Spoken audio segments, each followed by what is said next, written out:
새로운 인연을 맺는 게 유독 부담스럽고 또는 인간관계를 유지하는 게 너무 스트레스로 느껴진다면 그 모든 부담감의 원인은 어쩌면 상대방에게 과하게 맞추려는 행동 때문일 수도 있습니다. 그게 여러분의 성격이 절대 모나서도 아니고 사회성이 떨어져서도 아니에요.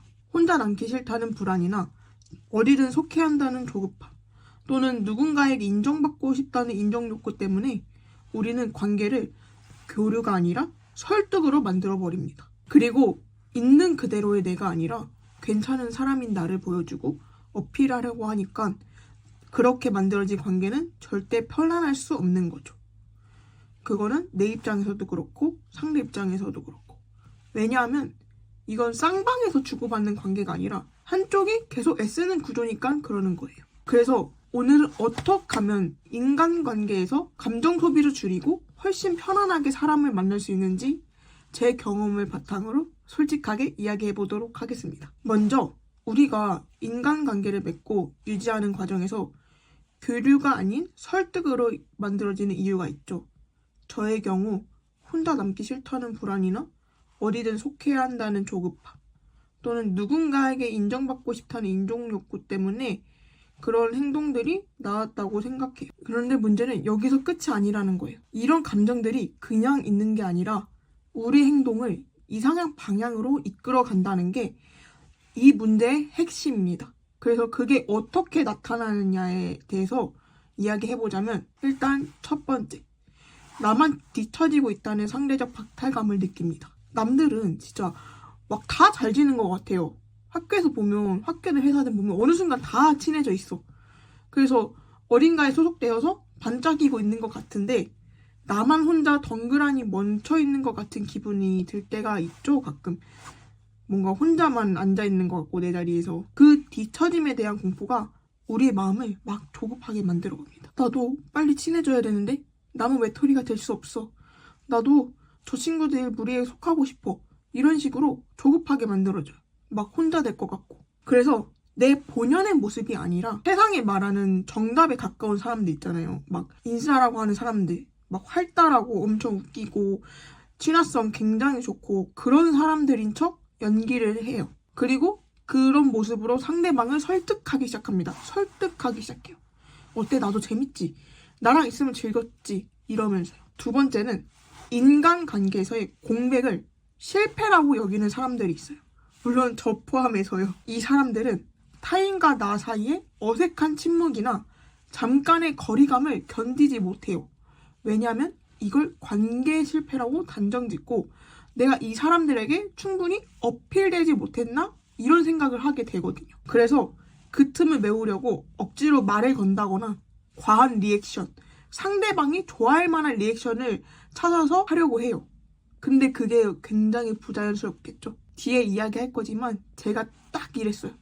진짜 거의 얘는 가만히 있는데 제가 납치하듯이 그냥 막 억지로 끌고 가가지고 어떻게든 관계를 맺으려고 그런 행동을 했던 것 같아요. 근데 절대 좋지 못한 행동이라 저는 아주 조심스럽게 이야기하고 싶습니다. 저의 경험을 토대로 이야기하자면. 네, 마지막 세 번째는 소통이 아닌 연기를 해서라도 친해져야겠다는 생각이 듭니다. 이거는 뭐 이번이랑 좀 비슷하긴 한데 아무튼 우리가 타인에게 있어서 자꾸 나를 어필하려 그러고 증명하려는 행위 자체가 사실은 그대로의 나가 아니잖아요. 특정한 목적, 혼자가 되기 싫다는 목적 때문에 꾸며낸 모습들이잖아요. 물론 제가 여기서 말하는 게 우리의 행동이 가식이라는 게 아니고 진짜 나가 아니라는 소리예요.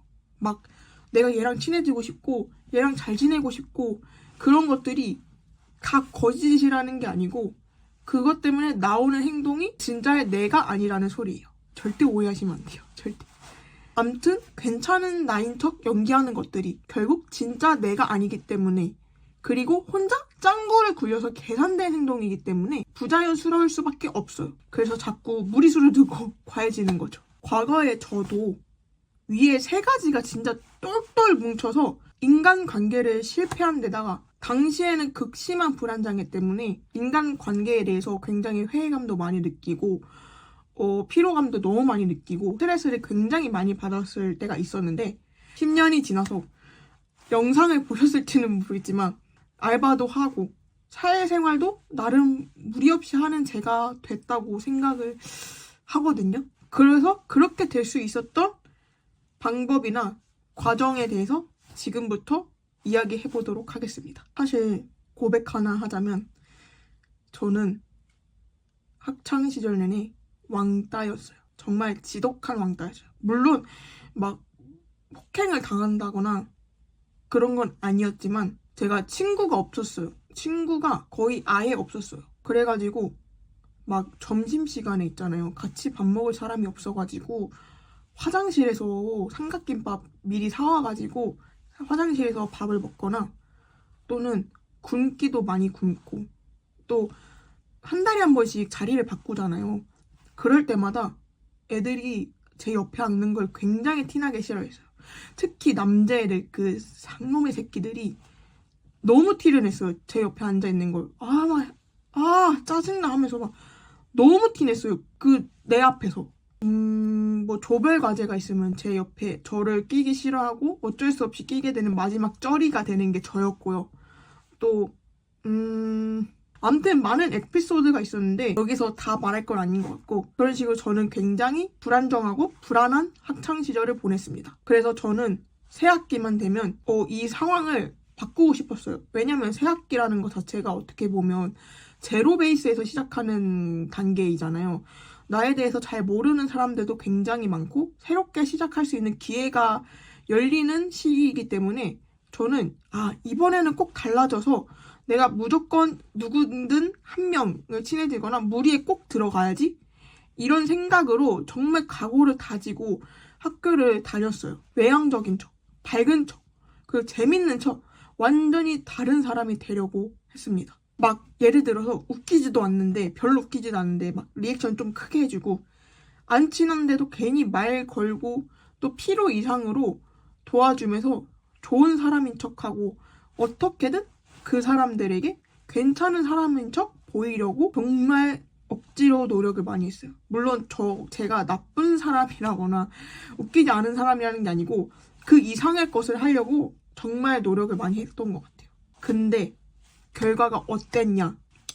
처음에는 애들이 그래도 어쨌든 재밌고 웃기고 다정하고 그러니까 친해지다가도 시간이 지나면서 멀어지더라고요. 저는 그렇게 또 혼자가 됐습니다. 내가 뭐가 문제가 있지? 내가 사회성이 떨어지나? 내 성격에 뭐가 문제가 있나? 내가 너무 재미없었나? 저를 혼자서 질책을 굉장히 많이 했던 것 같아요. 성격과 사람들이 말하는 사회성 그런 거에 대해서 굉장히 고민을 많이 해봤어요. 근데 시간이 지나서 지금 와서 돌이켜보면 사회성이나 성격은 문제가 아니더라고요. 진짜 문제는 저는 사람을 만날 때 관계를 만들어야 한다는 목표에 너무 집착한 나머지 상대를 보고 이렇게 커뮤니케이션 소통을 하는 게 아니라 나는 괜찮은 사람이야. 나는 이렇게 재밌고 난 이렇게 웃겨. 이런 식으로 계속 보여주려고만 했기 때문에 그게 오히려 상대방에게는 편안함이 아니라 부담이 됐고 저는 관계를 만들려고 할수록 계속 멀어지게 된 겁니다.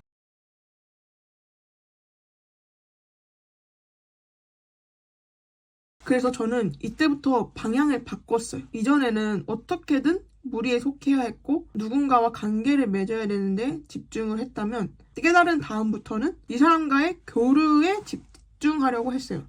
말 그대로 이 사람과의 소통에 집중하려고 하는 거죠. 제가 생각하기에 인간관계란 쌍방소통인 것 같아요. 일방소통이 아니고 쌍방소통.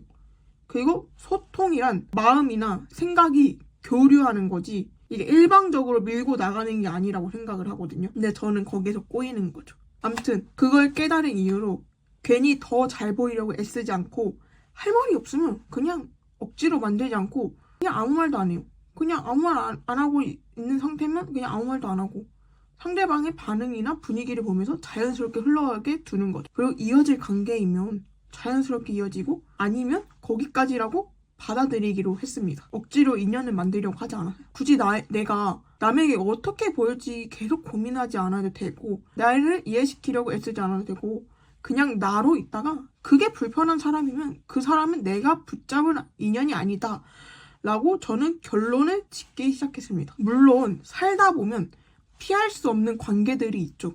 예를 들면 매번 회사에서 마주쳐야 되는 동료라든가 알바에서 마주쳐야 되는 뭐 사장님, 뭐 같이 프로젝트 하는 팀원 이런 사람들처럼 피할 수 없는 관계들이 있잖아요. 그럴 때는 어떻게 했냐? 그럴 때는 똑같이 잘 보이려고 애쓰거나 억지로 빨리 친해지려고 하기보다는 흐름에 따라가는 게 맞다고 생각해. 그러니까 분위기 파악이라고 하죠. 분위기에 맞게 적절하게 리액션 해주고 쓸데없이 막 이거 이렇게 얘기를 해야 되나? 이렇게 행동해야 되나? 이런 계산적인 머리로 생각해서 하는 행동을 최대한 배제하고 그냥 자연스럽게 하는 게 중요하다고 생각을 해요. 제가 인간 관계를 맺는 거 그리고 인간 관계를 유지하는 거에서 중요하게 여기는 건 이 관계를 잘 만들어야 한다가 아니라 지금 이 순간 이 사람과 편안하게 주고받고 있는가예요. 그 기준으로만 가도 관계는 생각보다 훨씬 덜 힘들어질 겁니다. 그리고 여러분 꼭 기억하셔야 하는 게 관계는 결코 일방통행이 아니라 쌍방통행이에요. 이거 꼭 기억해 주셨으면 좋겠습니다. 마지막으로 하고 싶은 말은 여러분 물론 제가 말하는 게 힘든 사람들이 있을 수 있어요. 저도 그랬고요. 저도 굉장히 힘들었어요. 당장 나는 혼자 되기 싫고 얼른 이 안정감을 느끼고 싶은데 뭔가 이렇게 냅두면 이러다 나 혼자 되는 거 아니야? 나 혼자 도태되는 거 아니야? 이러면서 내가 먼저 애쓰지 않으면 아무도 내 곁에 남지 않을 것 같은 그 막막한 기분 때문에 학교 가서도 고민했고 또 집에서도 밤새 그 기분과 싸워왔던 것 같아요. 근데요 여러분 우리 인간관계를 모험 모래라고 한번 해볼게요. 손바닥 위에 놓인 모래를 상상해보세요.